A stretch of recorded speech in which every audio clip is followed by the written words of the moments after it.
ओम श्री साई राम। साई प्रेम वाणी के हमारे आज के प्रसारण में आप सबका हार्दिक स्वागत है। आज हम आप सबके लिए लेकर आए हैं सुमधुर कार्यक्रमों की मनमोहक कड़ी। आज के प्रसारण में आप दिव्य संदेश कार्यक्रम के अंतर्गत भगवान बाबा द्वारा लिखित महाग्रंथ श्री राम कथा रसवाहिनी का एक भाग एवं दिव्यानुभव प्रोग्राम के अंतर्गत एक कथा वार्ता सुनेंगे। हम गान सरिता प्रोग्राम के अंतर्गत मन को झंकृत कर देने वाली एक कव्वाली भी सुनेंगे। तो चलिए कार्यक्रम का शुभारंभ करते हैं।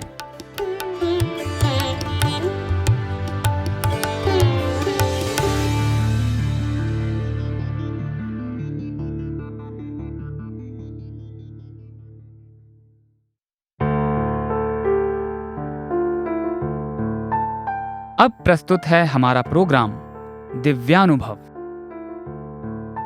आज इसके अंतर्गत हम श्री ऋतुराज जी महाराज द्वारा भगवान के समक्ष सन 2010 के मार्च महीने में प्रस्तुत किए गए श्रीमद् भागवत सप्ताह का एक भाग सुनेंगे।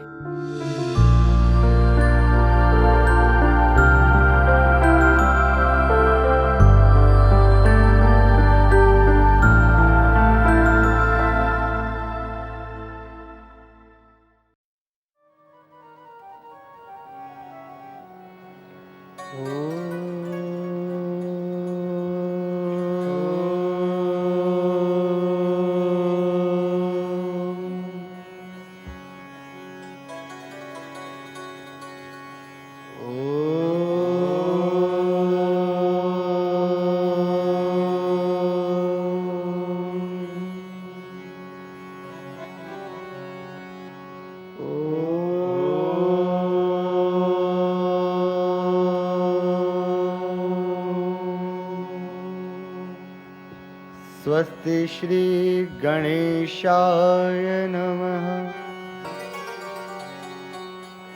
साईश्वराय विद्महे सत्यदेवाय धीमहि तन्नः सर्वः प्रचोदयात्।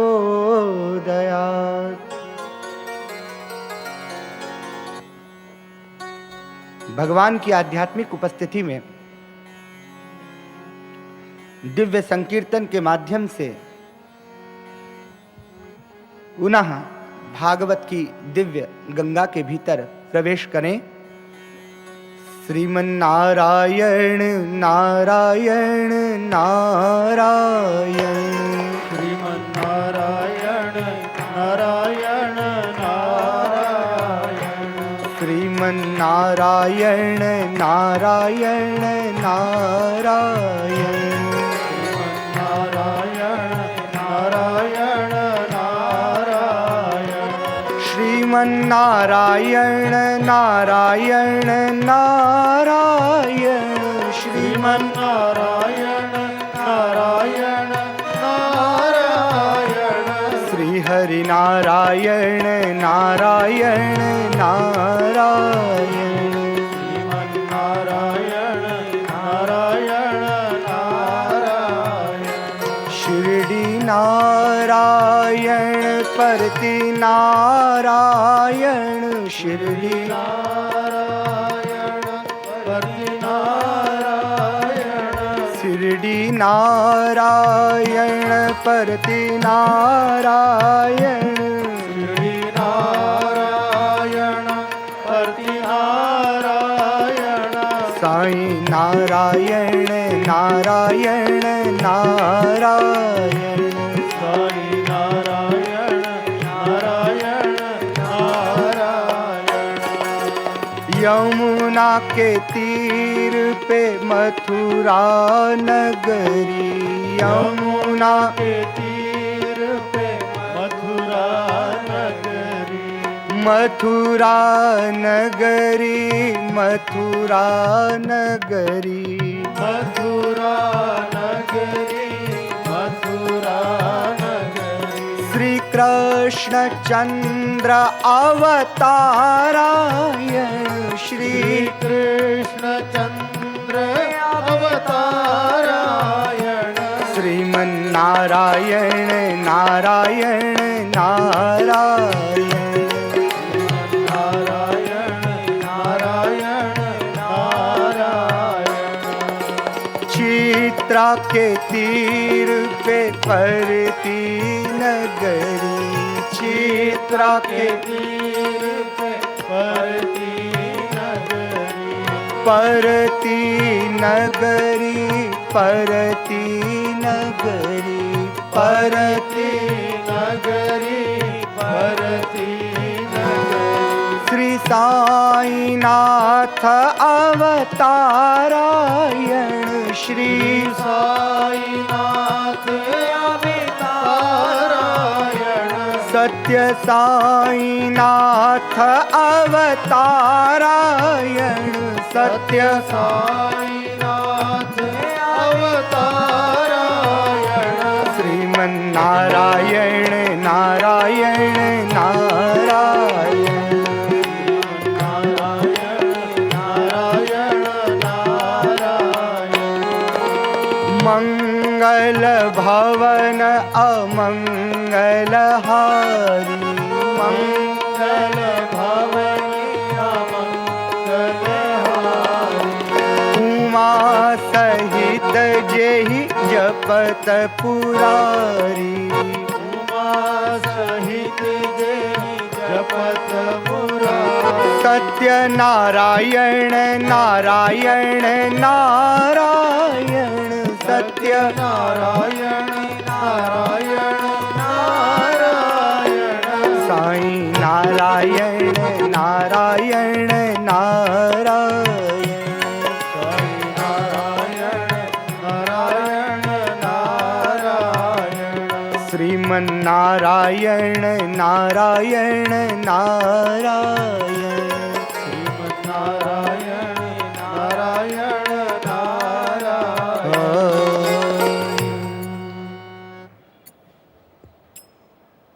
भगवान बाबा के चरणों में श्री चरणों में कोटि कोटि प्रणाम। आइए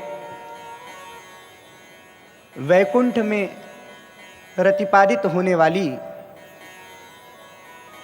इस दिव्य भागवतम में हम प्रवेश करें।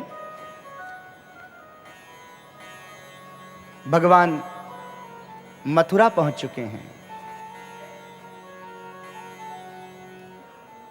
मथुरा आने के बाद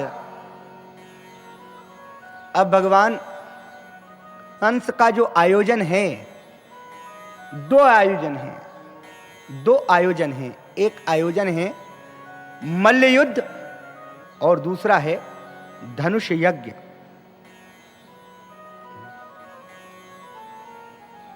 मुष्टिक चाणूर जैसे बड़े बड़े मल्लविद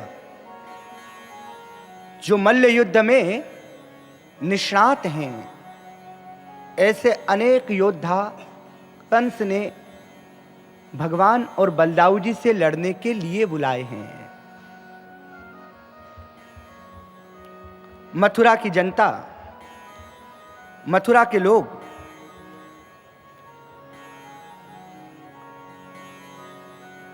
इस मल्ल युद्ध को देखने के लिए बड़ी भारी संख्या में पहुंचे हैं।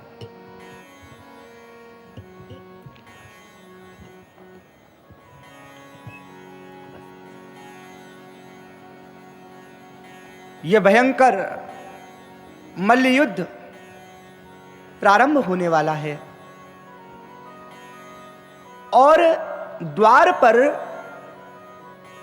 भगवान से प्रतिशोध लेने के लिए कंस ने उबड़िया पीड़ हाथी को भी खड़ा किया है मदिरा पिलाकर, जिससे भगवान की कंस की विचार में, उसकी मानसिकता में भगवान एक व्यक्ति हैं। वो भगवान के बल को जानता ही नहीं, वो भगवान की शक्ति को जानता ही नहीं। इस संसार के सबसे बड़े पुरुषार्थ को चुनौती दे रहा है एक साधारण सा राक्षस, और रास्ते में उबड़िया पीड़ हाथी मदिरा में मत्त होकर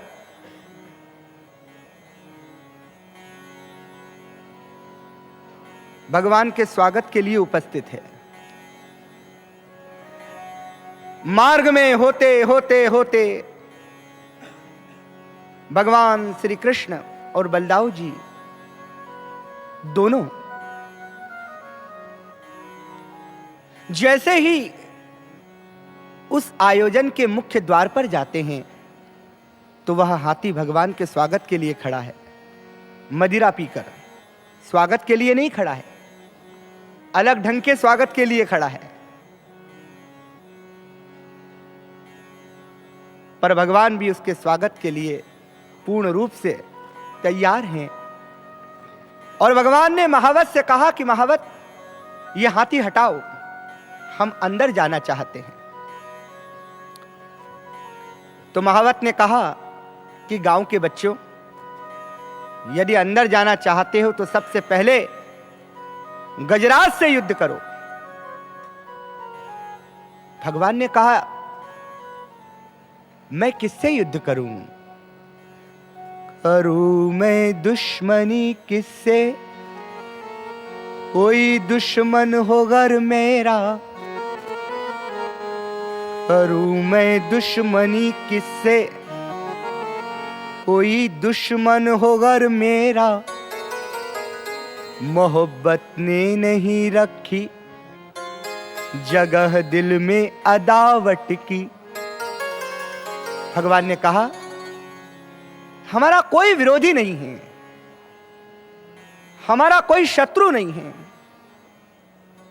सब तो मेरे बच्चे हैं। देखो महावत, हाथी हटा लो। इस प्रकार से विरोध करना अच्छी बात नहीं है। लेकिन महावत ने भगवान की आज्ञा को अस्वीकार कर दिया और वह हाथी के ऊपर बैठकर भगवान को चुनौती दे रहा है कि यदि हिम्मत है तो आप इस हाथी को हटा दीजिए।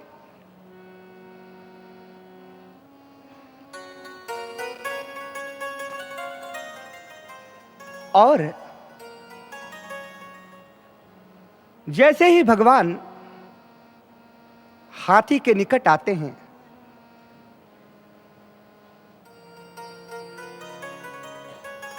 हाथी भगवान पर आक्रमण करता है।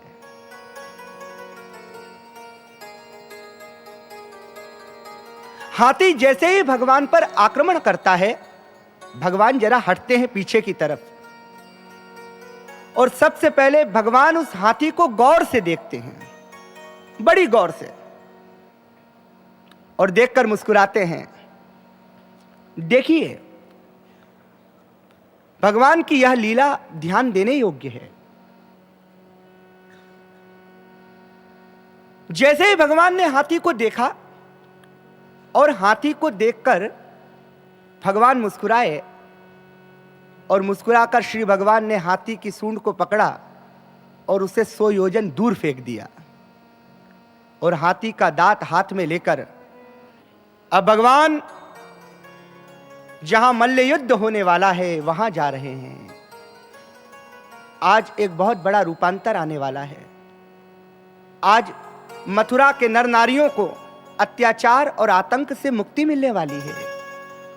आज विप्र और संत अभय होने वाले हैं। आज भक्त जन प्रसन्न होने वाले हैं। जैसे ही भगवान अंदर जाते हैं, हजारों नर नारी उस आयोजन को देखने के लिए एकत्रित हुए हैं और बहुत सारे लोग कह रहे हैं, जो भगवान के अवतार के रहस्य को नहीं जानते हैं, वे कह रहे हैं कि देखो, इतने छोटे छोटे दोनों प्यारे बच्चे और इतने बड़े बड़े ये पहलवान, युद्ध होगा कैसे? राजा तो साक्षात अधर्म और अनीति का ही रूप है। लेकिन जो विज्ञ जन हैं, जो भगवान के अवतार के रहस्य को जानते हैं, वे जानते हैं कि संसार में कोई ऐसी शक्ति है ही नहीं जो नारायण को परास्त कर सके। अब मुष्टिक और चाणूर दोनों भगवान को और बलदाऊ जी को आमंत्रित करते हैं कि आओ कृष्ण, आओ बलदाऊ, हमसे युद्ध करो। जीवन में भगवान ने हमेशा युद्ध को आगे बढ़ाया है, बार बार चेतावनी दी है। कंस को भी कितनी चेतावनियां दी। पूतना का उद्धार कर कर, अघासुर का उद्धार कर कर, बकासुर का उद्धार कर कर, धेनुकासुर का उद्धार कर कर, कालिया नाग का मान मर्दन कर कर, और अरिष्टासुर का उद्धार कर कर, शंखचूड़ का उद्धार कर कर भगवान ने बार बार उसे समझाया है, अब तो मान जाओ, अब तो समझ जाओ।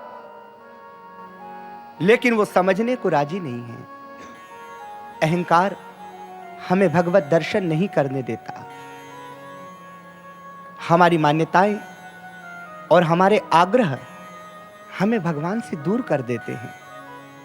हमारी इच्छाएं और हमारी ऐषणाएं हमें सत्यसंध भगवान के निकट नहीं जाने देती। लेकिन जब भगवान ने देखा कि अब समय आ गया है मामा जी से भी बात करने का, मामा जी से भी चर्चा करने का, तो मुष्टिक और चाणूर से भगवान और बलदाऊ जी का भयंकर मल्ल युद्ध होता है। वे भी दाव खेलते हैं तो भगवान भी दाव खेलते हैं। वे बचते हैं तभी भगवान बचते हैं। और बार बार युद्ध में महान रथी भयंकर योद्धा हैं दोनों, मुष्टिक और चाणूर। मल्ल युद्ध के सारे नियम जानते हैं। विश्व के अत्यधिक प्रसिद्ध पहलवान हैं। लेकिन भगवान भी खेल खिला रहे हैं। कभी भगवान बसते हैं तो कभी मुष्टिक बसता है, कभी बलदाऊ जी बसते हैं तो कभी चाणूर बसता है। और दोनों भगवान श्री कृष्ण और बलदाऊ जी दोनों हैं। और कई कई पहलवान एक साथ दोनों से लड़ रहे हैं। अब भगवान ने देखा कि बहुत समय हो गया, तो खेल ही खेल में भगवान ने मुष्टिक का उद्धार किया, बलदाऊ जी ने चाणूर का उद्धार किया। और फिर दोनों भैया मंच पर जाते हैं जहां पर कंस बैठा हुआ है। कंस भगवान को देखता है, भगवान उसे देखते हैं। और कंस भगवान को देखकर गदा उठाकर भगवान पर जैसे ही प्रहार करता है, तो भगवान उसकी गदा को एक हाथ से पकड़ते हैं, दूसरे से उसे पकड़ते हैं और कंस की ऐसी गर्दन मरोड़ते हैं कि कंस के प्राण भगवान में विलीन हो जाते हैं।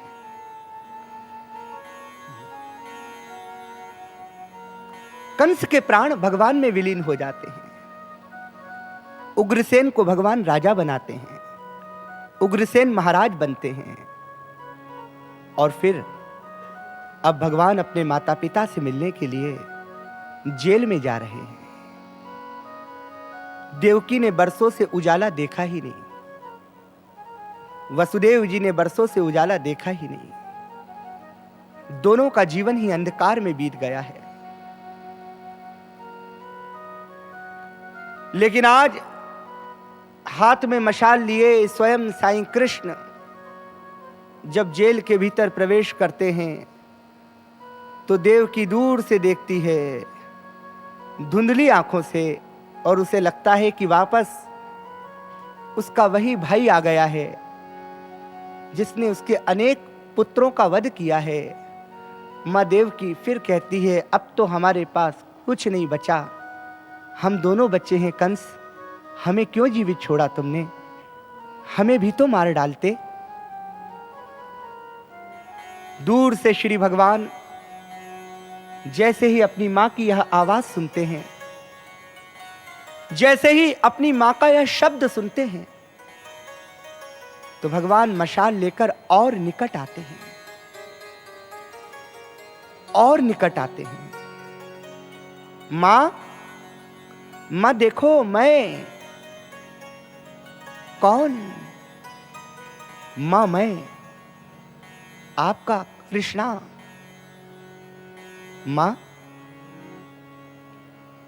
अब सारे संकट दूर हो गए हैं। माँ, अब सारे भय दूर हो गए हैं। माँ, अब ना तो कोई संकट है ना कोई भय है। माँ कहती है, बेटा मेरा कृष्णा? हाँ माँ, मैं आपका कृष्णा। मेरा कृष्णा? हाँ माँ, मैं आपका कृष्णा। और देवकी भगवान को हृदय से लगा लेती है। वात्सल्यमयी माँ के आंखों से अश्रु गिरने लगते हैं। माँ का रोम रोम रोमांचित हो रहा है। आज ऐसा लग रहा है कि माँ को मातृत्व का सघन और गहन अनुभव हो रहा है। पिताजी भी लिपट कर रो रहे हैं। भगवान अपने दिव्य पीतांबर से माता पिता के अश्रु पोंछते हैं और दोनों को जेल से बाहर लाते हैं।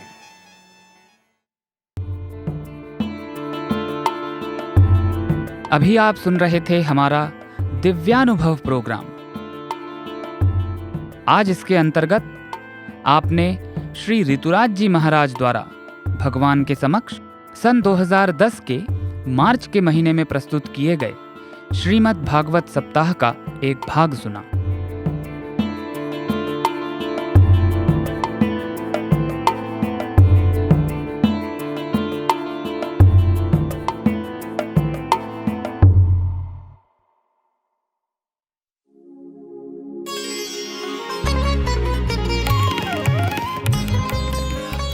अब प्रस्तुत है दिव्य संदेश।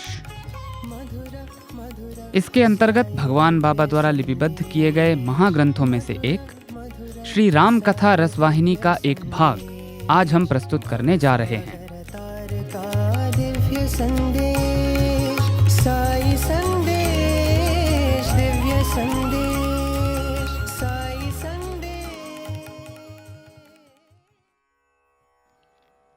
राम ने सीता, लक्ष्मण एवं गुह सहित भारद्वाज ऋषि के आश्रम में प्रवेश किया।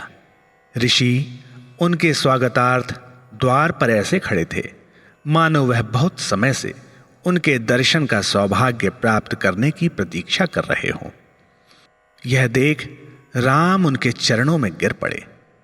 जब भारद्वाज ने उन्हें गले लगाया और आश्रम में प्रवेश करने को आमंत्रित किया तो राम ने सहर्ष स्वीकार कर लिया। ऋषि ने प्रत्येक को पद के अनुरूप पृथ्वी पर बिछे आसनों पर बैठाया।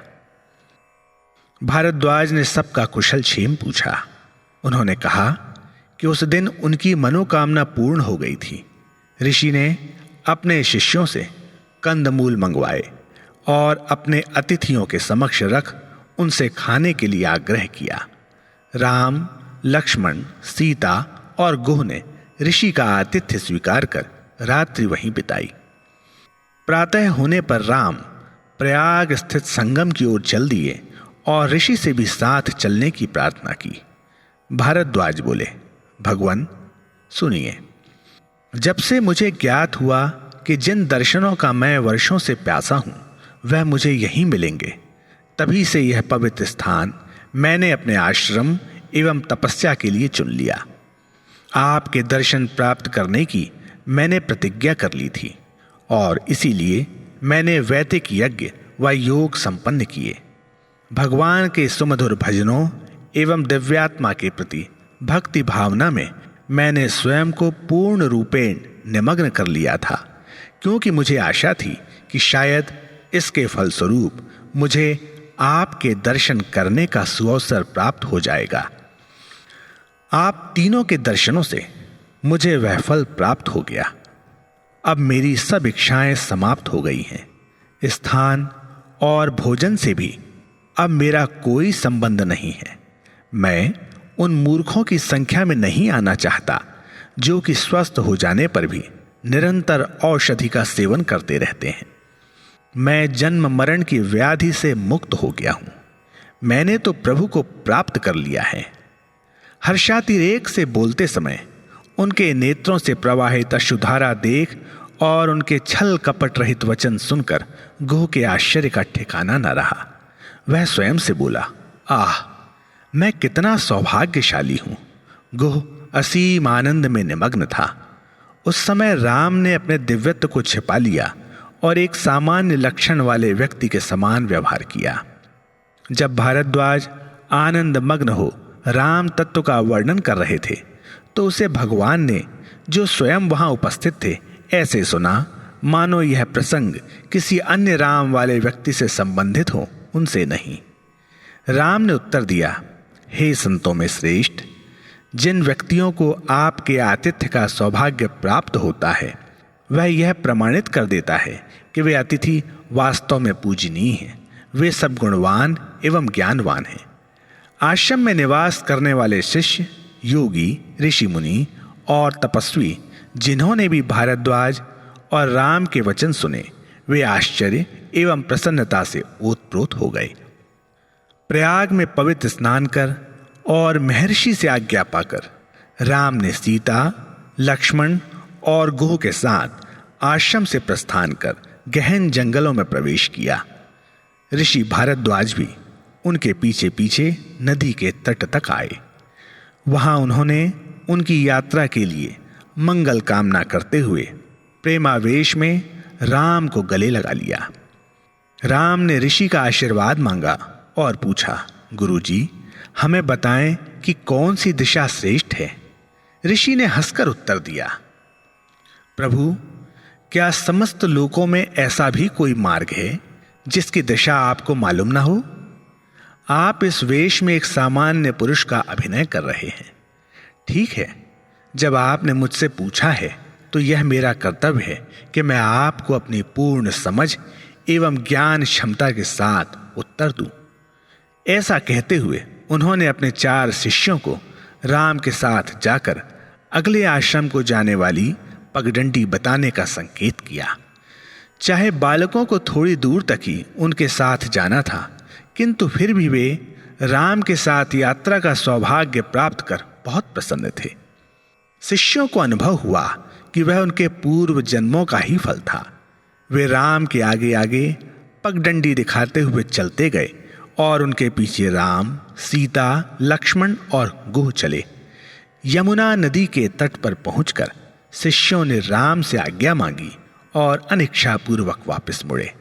सभी बालक बोझल मन से लौट रहे थे। सीता, राम और लक्ष्मण शिष्यों के द्वारा की गई सहायता एवं सेवा से बहुत प्रसन्न थे। उन्होंने शिष्यों को हार्दिक आशीर्वाद देकर जाने की आज्ञा दी। तत्पश्चात राम, सीता और लक्ष्मण ने पवित्र यमुना नदी में स्नान के लिए तैयारी की। उनकी विलक्षण कांति और तेज देखकर गांववासी नदी के तट पर उनके पास एकत्र हो गए। गांववासी विस्मित थे कि वे आगंतुक कौन थे और उनके क्या नाम थे।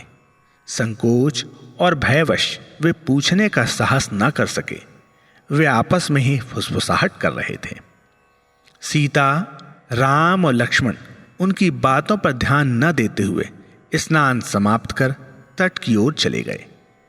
राम ने गुह को पास बुलाकर कहा, प्रिय, तुम बहुत समय से हमारे साथ हो। यह उचित नहीं कि तुम इतना समय हमारे साथ व्यतीत करो। तुम्हें अपनी प्रजा के प्रति कर्तव्यपरायण होना चाहिए। अतः तुम घर जाओ और अपना कर्तव्य निभाओ। यह कहकर राम ने उसे जाने की आज्ञा दे दी। गुह निरुत्तर हो गया और विलाप करता हुआ बोला, कोई व्यक्ति जिसके पास मनोवांछित फल देने वाला रत्न हो, क्या वह उसे त्याग सकता है? मैं कितना भाग्यहीन हूं कि ऐसा करने के लिए बाध्य किया जा रहा हूं। वह राम के आदेश का उल्लंघन न कर सका। उसने राम, सीता और लक्ष्मण के चरणों में नतमस्तक हो उनकी चरण धूल शिरोधारी की। बहुत ही अनमने मन से गुह ने उनका साहचर्य छोड़ा। गुह के प्रस्थान के थोड़ी देर बाद उन तीनों ने पुनः यात्रा प्रारंभ की। कुछ ही दूर जाने पर उन्होंने एक ऐसा नगर देखा जो कि नगों की नगरी से भी अधिक दैदीप्यमान था। जैसे ही वे उस प्रकाश की ओर चले, वे आश्चर्यचकित हो गए कि वह कौन सा नगर था। जैसे जैसे वे पास आते गए, वैसे वैसे उस नगर की तथा निकटवर्ती क्षेत्रों की शोभा और रमणीयता को देखकर वे प्रसन्न हुए। बिल्कुल निकट आ जाने पर इसे देवताओं की नगरी अमरावती जानकर वे अधिक उल्लासित हुए।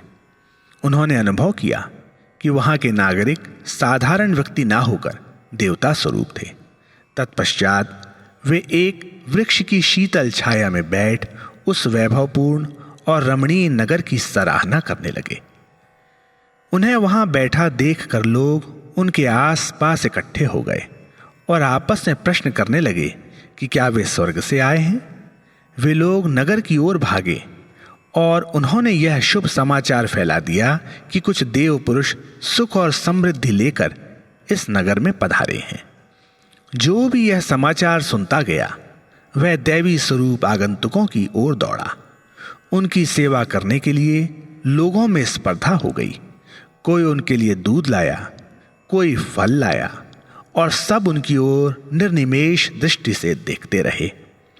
कोई भी व्यक्ति उन्हें अकेला छोड़कर वहां से नहीं जाना चाहता था। वहां के नागरिक वापस नहीं जाना चाहते थे।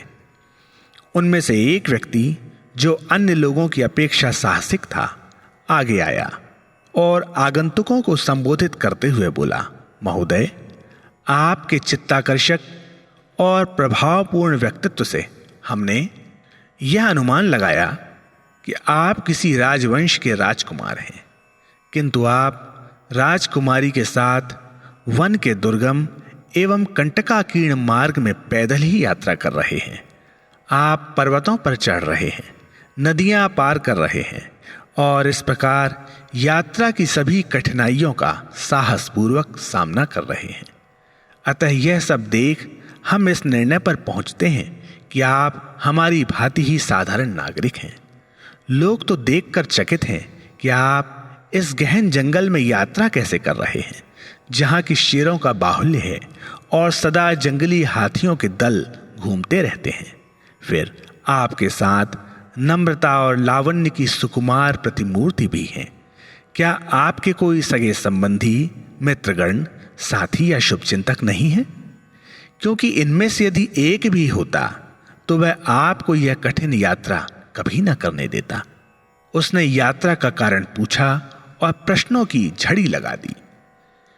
उसी समय भीड़ में से एक स्त्री निकलकर उनकी ओर बढ़ी और राम से बोली, हे राजकुमार, मेरी आपसे एक प्रार्थना है, जैसे कि स्त्री स्वभाववश व्यक्त करने में मैं डर रही हूं। मेरी इस धृष्टता के लिए मुझे क्षमा करें। हम छल कपट रहित साधारण प्रजा हैं। आपकी शारीरिक कांति की धुति स्वर्ण और मरकत मणि के समान चहुओर प्रकाश डाल रही है, जो कि आपकी आभा एवं तेज का एकमात्र कारण है। आप में से एक का मेघ वर्ण है और अन्य दोनों पूर्ण गौर वर्ण के हैं, किंतु दोनों ही वर्ण वाले मानव आकृति में करोड़ों कामदेवों के समान मनोहारी हैं। हमें यह पता नहीं इस कोमलांगिनी राजकुमारी का आपसे क्या संबंध है। राजकुमारी में सौंदर्य की देवी रति जैसी चारुता और लावण्य है। इनकी लज्जा, स्वाभाविक विनम्रता और कमनीयता देख हम सब स्त्रियों को अपने पर बहुत लज्जा आ रही है। कृपया हमें बताइए कि आप कौन हैं और यहाँ किस कारणवश आए हैं। उन स्त्रियों की प्रार्थना सुनकर और उनकी उत्सुकता व हर्ष को देखकर राम और लक्ष्मण को बहुत आनंद हुआ। तभी सीता उन स्त्रियों की ओर मुड़ी और बोली, बहनों, स्वर्ण वर्ण वाले निष्कपट और भोले भाले लक्ष्मण हैं। यह मेरे पतिदेव के छोटे भाई हैं, जो नील वर्ण वाले हैं, जिनके कमल नेत्र संसार को मंत्रमुग्ध करने वाले हैं। भुजाएं धनुष के समान लंबी और सशक्त हैं। ये मेरे देवता हैं, मेरे प्राण हैं। इस प्रकार कहते हुए उन्होंने अपना मस्तक नीचे कर आंखें झुका ली। तत्क्षण एक युवती बीच में ही बोली, मां, आपने अपना नाम तो बताया ही नहीं। सीता ने शीघ्र उत्तर दिया, मेरा नाम सीता है। मुझे राजा जनक की कन्या जानकी भी कहते हैं। स्त्रियां एक दूसरे को हैरानी और सीता को प्रशंसा भाव से देखने लगी। फिर उन्होंने एक स्वर में सीता को अपरिमित शुभकामनाएं देते हुए कहा, आपकी जोड़ी शिव और पार्वती की भांति सदा प्रसन्न रहे। जब तक आकाश में सूर्य और चंद्रमा हैं और पृथ्वी आदिशेष नाग के फणों पर स्थिर है, तब तक आप दोनों अटूट आनंद सूत्र में साथ साथ बंधे रहे। राम ने भी उपस्थित पुरुषों से बात की और उन्हें सूचित किया कि वे वन का वैभव और प्राकृतिक सौंदर्य देखने वहां आए थे। उन्होंने बताया कि वहां तक की उनकी यात्रा बहुत आरामदायक और उपयोगी रही। उन्हें किंचित मात्र भी पीड़ा या कठिनाई नहीं हुई। राम ने उन लोगों से जाने की आज्ञा मांगी और पुनः सीता व लक्ष्मण सहित वनों की ओर चल दिए। तत्पश्चात सब नर नारी अपने अपने घरों को जाने लगे। सीता, राम और लक्ष्मण आपस में उन नागरिकों की, उनके द्वारा पूछे गए प्रश्नों की और उनके नेत्रों में उमड़ते स्नेह व प्रेम की चर्चा करते हुए अपने मार्ग पर अग्रसर हो रहे थे। अचानक ही राम ने सीता के चेहरे पर कुछ थकान के चिन्ह देखे और कुछ क्षणों के लिए वृक्ष की छाया में विश्राम करने का निश्चय किया। वहीं सड़क के पास शीतल जल का एक स्रोत बह रहा था। लक्ष्मण खोज करके जंगल में से कुछ कंद मूल आदि लाए, जो उन तीनों ने स्वाद पूर्वक खाए। उन्होंने वहीं आनंद पूर्वक रात्रि व्यतीत की। प्रातः काल वे उठे और नित्य कर्म से निवृत्त हो अपनी अग्रिम यात्रा पर चल दिए। उन्होंने बीहड़ जंगलों में प्रवेश किया। उन्नत पर्वत शिखर, भयानक व घने वृक्ष और वेगवान झरनों के जल की गर्जना, ये सब बहुत ही भयावह वातावरण उत्पन्न कर रहे थे। उस दारुण दृश्य के मध्य उन्होंने मानव द्वारा रक्षित एवं प्रतिपालित एक उद्यान देखा। उस उद्यान में एक बहुत ही सुंदर आश्रम था। वह वाल्मीकि ऋषि का आश्रम था। आश्रम के एक ओर ऊंचे पर्वत की चोटियां थीं और दूसरी ओर नीचे के भाग में कल कल निनाद करता हुआ एक झरना बह रहा था। आश्रम सौंदर्य की प्रतिमूर्ति था और हरियाली के मध्य रत्न की भांति चमक रहा था। उस दृश्य को देखकर सीता को अत्यंत राहत और सुख मिला। वाल्मीकि को जब अपने शिष्यों से यह ज्ञात हुआ कि राम, सीता और लक्ष्मण वहां आए हैं, तो वह अपनी कुटिया से बाहर आकर द्वार पर खड़े हो गए। सीता, राम और लक्ष्मण ने आगे बढ़कर ऋषि के चरण स्पर्श किए। वाल्मीकि भी उनकी ओर ऐसे बढ़े जैसे वे पूर्व परिचित हों। ऋषि ने प्रेम पूर्वक उन्हें गले लगाया और उनका स्वागत सत्कार किया। वाल्मीकि ने तीनों को पर्णकुटी में प्रवेश करने के लिए आमंत्रित किया। वाल्मीकि ऋषि ने, जो कि राम से अपने प्राणों के समान प्रेम करते थे, राम, सीता और लक्ष्मण को आरामप्रद आसन दिए। ऋषि ने फल तथा अन्य खाद्य पदार्थ मंगवाकर उन तीनों के समक्ष प्रस्तुत किए। वाल्मीकि की इच्छानुसार उन तीनों ने आनंदपूर्वक आहार ग्रहण किया। अपने अतृप्त नेत्रों की प्यास बुझाने के लिए वाल्मीकि उनके समक्ष बैठकर राम को अपलक दृष्टि से निहारने लगे। उस समय ऋषि असीम आनंद से पूरित थे। अत्यधिक नम्रतापूर्वक राम ने उन महान ऋषि से कहा, परम पूजनीय ऋषि, आप भूत, वर्तमान और भविष्य के ज्ञाता हैं। इसलिए हमारे यहाँ जंगल में आने का कारण भी आपको उसी प्रकार पूर्व विदित होगा जैसे कि हथेली पर रखा बेर का फल। फिर भी मैं यह उचित समझता हूं कि मुझे अपने कर्तव्य पालनार्थ अपनी पत्नी और भाई के साथ यहां आने का कारण आपको बताना चाहिए। फिर राम ने बताया कि राजा दशरथ से मांगे गए वर के अनुसार किस प्रकार कैकेयी ने राम को वनवास भेजा और उनके भाई भरत को राज्य दिलवाया। ऋषि ने सारी कथा सुनी और मंद मुस्कान द्वारा अपना आह्लाद प्रदर्शित किया। ऋषि बोले, राम, जैसे आपने उस समय उनकी इच्छा पूर्ति की, उसी प्रकार आपने आज मेरी सभी आकांक्षाएं पूर्ण करके मुझे संतुष्ट कर दिया है। आज मेरी सभी तपस्याओं, संकल्पों और अभिलाषाओं का फल मुझे प्राप्त हो गया है। मैं कैकेयी के प्रति हार्दिक रूप से कृतज्ञ हूं, क्योंकि उनके कारण ही आज मैं आपके अनुग्रह दान का आनंद ले रहा हूं।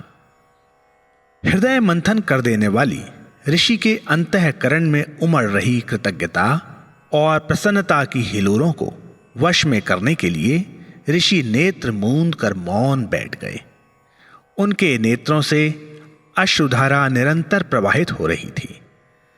राम ने मौन भंग करते हुए कहा, हम आपके द्वारा निर्दिष्ट स्थान पर ही निवास करेंगे। हमें कोई ऐसा स्थान बताइए जहां हमारे कारण किसी को कोई कठिनाई ना हो, जो स्थान आश्रमवासियों तथा आश्रम के मार्ग में ना हो और जहां हम किसी बाधा का कारण ना बने। इन सब बातों का ध्यान रखते हुए आप हमें उचित सलाह दें। हम उस स्थान पर कुछ समय के लिए कुटी बनाकर रह लेंगे। पवित्र आत्मा के इन वचनों ने ऋषि को विस्मित कर दिया और ऋषि ने उत्तर दिया, हे राम, वास्तव में आपने मुझ पर बहुत कृपा की है। आप तो रघुवंश के कीर्ति स्तंभ हैं। फिर आपने ऐसा क्यों कहा? आप ही वह साहस हैं जो वेदों में निर्दिष्ट मार्ग पर हमें अग्रसर करता है, और आप ही वह शक्ति हैं जो विपत्तियों से रक्षा करती है। आपके व्यक्तित्व में सीता तो भ्रम मात्र है, माया है। वह संसार में सृष्टि करती है, पोषण करती है और नाश करती है। लक्ष्मण नश्वर अनश्वर के मूलाधार उन हजारों फणों वाले शेष नाग के समान है, जिसने समस्त भूमंडल का भार वहन कर रखा है। भगवान की इच्छानुसार ही आप मनुष्य रूप में मानव को संसार में सत्य एवं न्याय की पुनर्स्थापना का संदेश देने आए हैं।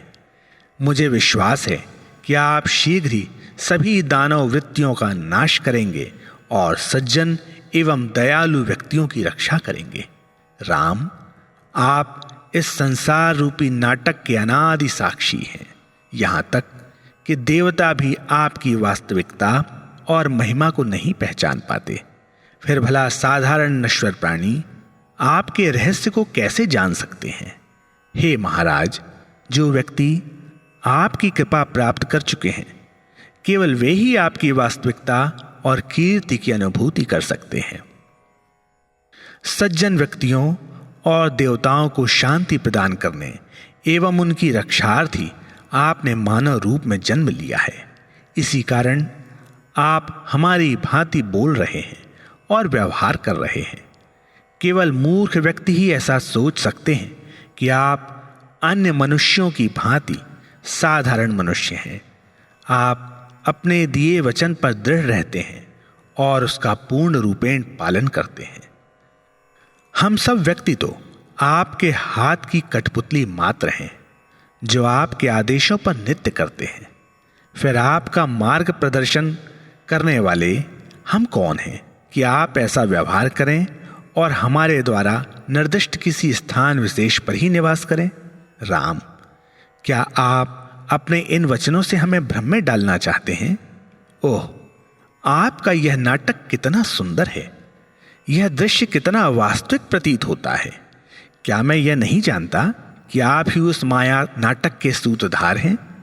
मैं यह नहीं समझ सकता कि फिर आप मुझसे आपके योग्य जंगल में निवास स्थान ढूंढने के लिए क्यों कह रहे हैं? मैं कौन सा स्थान आपके लिए नियुक्त कर सकता हूं? क्या विश्व में ऐसा कोई स्थान है जहां आप पहले ही विद्यमान नहीं हैं? पहले आप मेरे इस प्रश्न का उत्तर दीजिए, फिर मैं आपको बताऊंगा कि कौन सा स्थान आपके निवास योग्य है।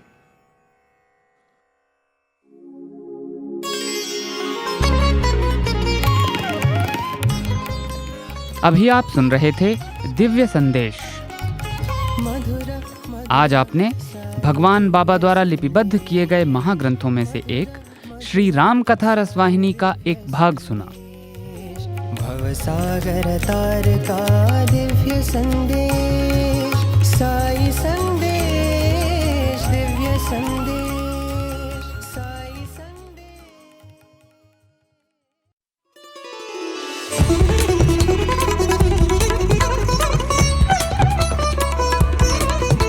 आप सुन रहे हैं रेडियो साईं प्रशांति निलयम से हिंदी प्रसारण साईं प्रेम वाणी।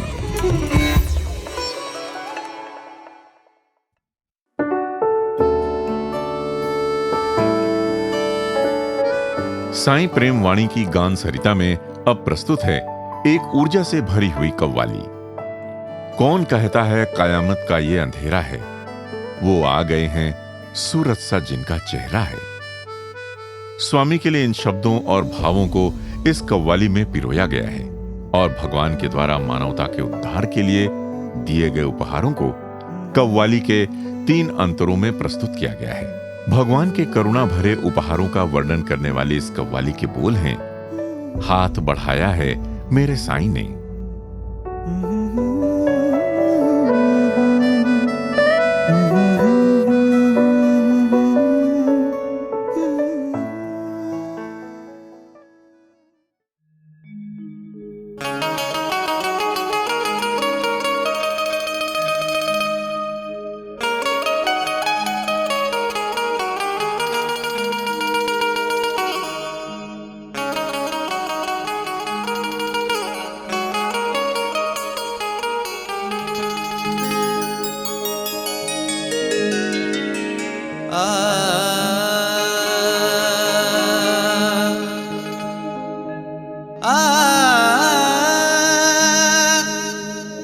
कौन कहता है कयामत का ये अंधेरा है, वो आ गए हैं सूरज सा जिनका चेहरा है।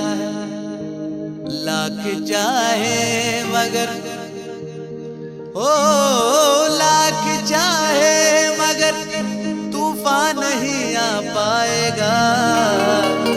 धूप ने फैल कर अब बादलों को घेरा है।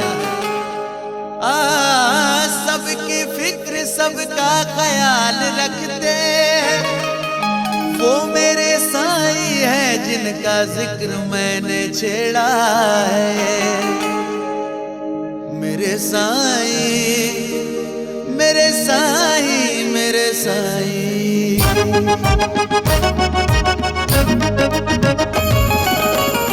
हाथ बढ़ाया है मेरे साईं ने, हाथ बढ़ाया है मेरे साईं ने, साथ निभाया है मेरे साईं ने, साथ निभाया है मेरे साईं ने। हाथ बढ़ाया है मेरे साईं ने, हाथ बढ़ाया है मेरे साईं ने, ओ साथ निभाया है मेरे साईं ने, साथ निभाया है मेरे साईं ने, साथ निभाया है मेरे साईं ने। हाथ बढ़ाया है साथ निभाया, ओ साथ निभाया है, हाथ बढ़ाया है, ओ साथ निभाया है, हाथ बढ़ाया है, साथ निभाया है, हाथ बढ़ाया है मेरे साईं ने, मेरे साईं ने, मेरे साईं ने, मेरे साईं ने, मेरे साईं ने। हाथ बढ़ाया है मेरे साईं ने, साथ निभाया है मेरे साईं ने, साथ निभाया है मेरे साईं ने।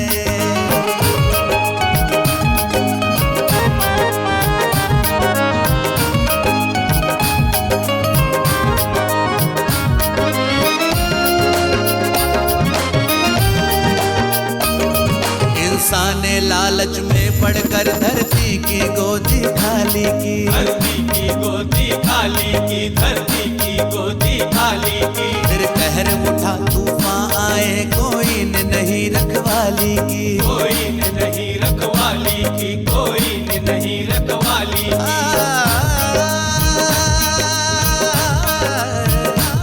सागर की दीवारें उमड़ पड़ी, उमड़ पड़ी, उमड़ पड़ी, घटाएं टूट कर घुमड़ पड़ी, घुमड़ पड़ी, घुमड़ पड़ी। साई ने रास्ता मोड़ दिया, आते तूफान को रोक दिया। साई ने रास्ता मोड़ दिया, आते तूफान को रोक दिया। गिरते बच्चों को थाम लिया, सेवा का नया पैगाम दिया। सेवा का नया पैगाम दिया, सेवा का नया पैगाम दिया।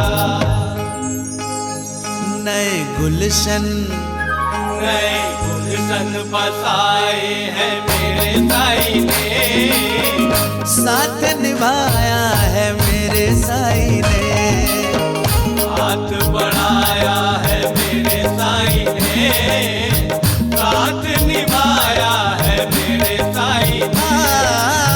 साथ निभाया है मेरे साई ने।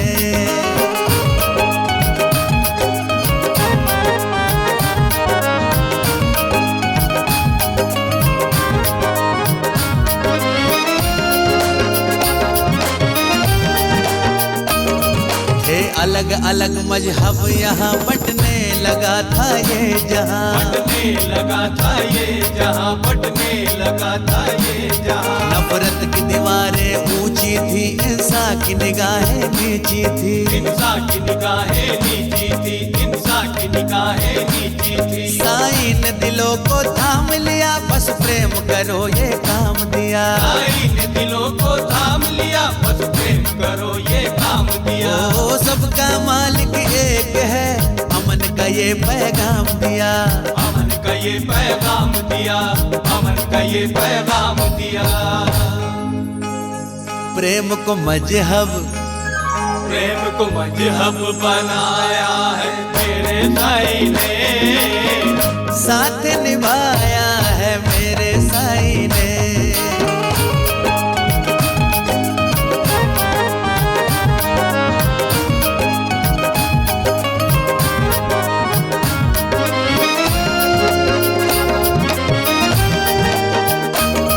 जब पाप की ज्वाला भड़क उठी, रोगों की बिजली कड़क उठी, रोगों की बिजली कड़क उठी, रोगों की बिजली कड़क उठी। कई मर्ज बने, मरीज बने, किस्मत से वे मजबूर बने, किस्मत से वे मजबूर बने, किस्मत से वे मजबूर बने।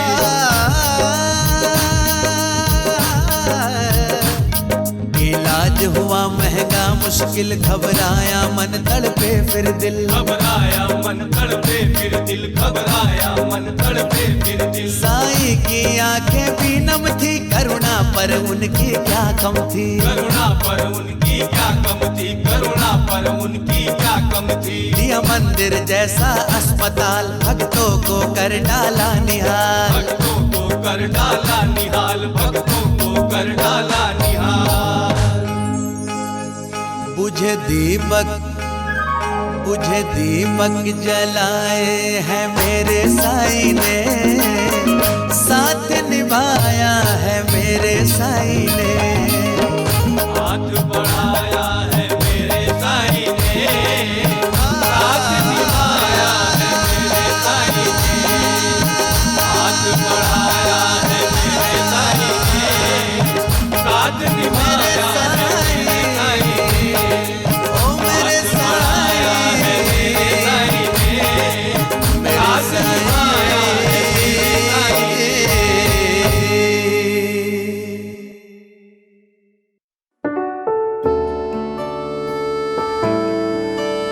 विशुद्ध प्रेम के अवतार भगवान श्री सत्य साईं बाबा ने वास्तव में अपने पहले अवतार में शिरडी में और दूसरे अवतार में पुट्टपर्ती में मानव को दैविक पथ पर लाने के लिए अपना हाथ बढ़ाया है और अपने जीवन के माध्यम से अपने संदेश को हम सब तक पहुंचाया है। इस सूफियाना रंग की कव्वाली को श्री सत्य साईं बुक्स एवं पब्लिकेशन ट्रस्ट मध्य प्रदेश द्वारा प्रकाशित किया गया है साईं संस्कार गीत माला भाग 1 में। जनवरी 2018 में प्रशांति निलयम में बाल विकास के पूर्व छात्रों के सम्मेलन में इस कव्वाली को साईं कुलवंत हॉल में मध्य प्रदेश व छत्तीसगढ़ के छात्रों ने भाव सहित प्रस्तुत किया था।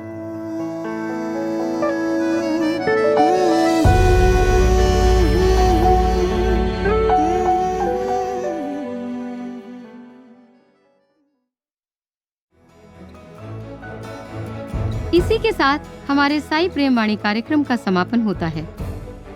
उम्मीद है हमारा आज का कार्यक्रम आपको पसंद आया होगा।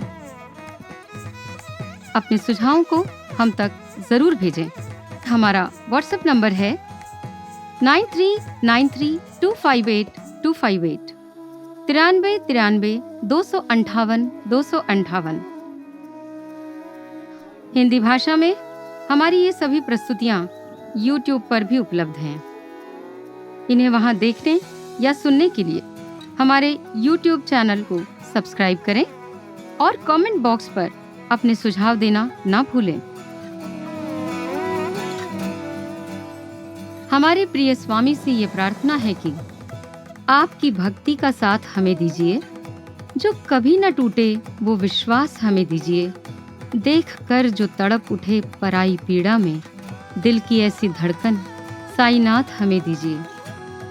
इस भाव भरी प्रार्थना के साथ साई प्रेम वाणी के इस प्रसारण को विराम देते हैं। धन्यवाद। साई राम।